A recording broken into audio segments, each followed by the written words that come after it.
always count on Bollywood to be loud and flashy. And this is just the entertainment for the red carpet guests, here in Sydney for tonight's preview of Bollywood's Hey Baby. While the red carpet has many of the film industry notables, there are other people here. They come from the tourist industry in Australia and India. They're looking at this film in a very different light.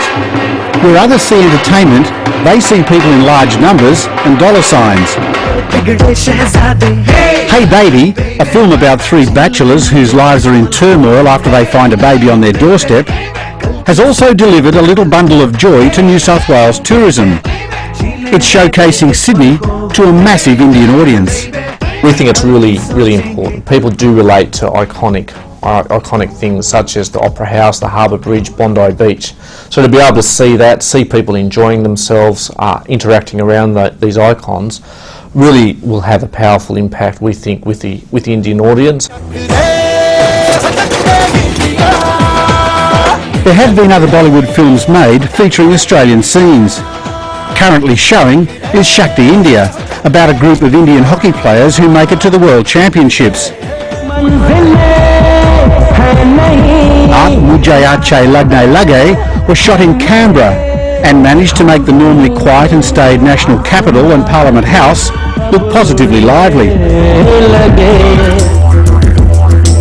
Dil Chahta Hai was also partly shot in Sydney.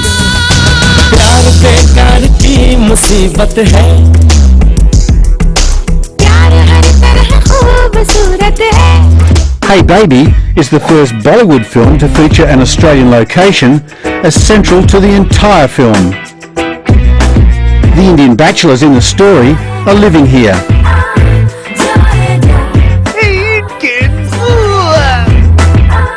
Anupam Sharma is a producer who handles the Australian end of Bollywood filming, including Hey Baby.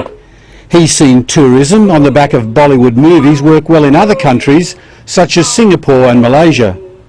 That's one of the most sure-shot ideas of promoting tourism around the world, for the simple reason that Bollywood has got an effective reach over 1 billion people.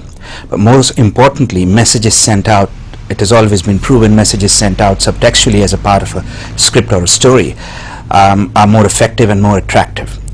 Hey Baby is not putting up a placard saying, this is Sydney, come and visit. It's actually got Sydney as a part of its storyline.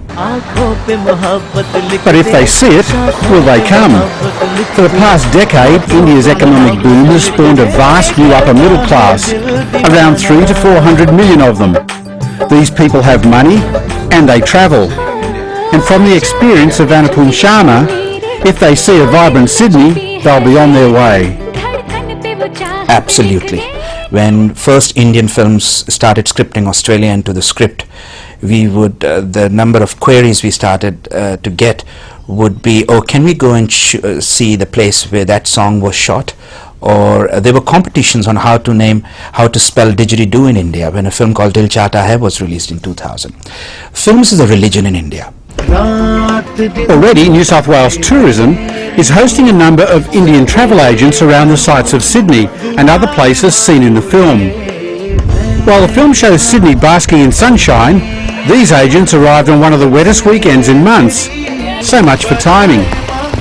Though we did not get to see the Three Sisters and the Blue Mountains, but it had a charm of its own, the small villages around, the by-lanes. India is a fast-growing market for Australian tourism. Last year, around 46,000 Indians visited this country, and those figures are expected to grow by 18% per annum for the next decade. From this trip, these agents will plan travel packages for their Indian customers. One thing about Australia, that it has the spaces, people like us who come from city of Mumbai, we have a population of 17 million, and even the richest man is deprived of a view. So that's what is welcoming an Indian into Australia. It's a very casual setting, it's perceived as a fun destination. The New South Wales government is also planning more than just a tourism push. Their plan, called Focus on India, takes in other industries such as education to attract foreign students this way, and business to give our industries a profile in India.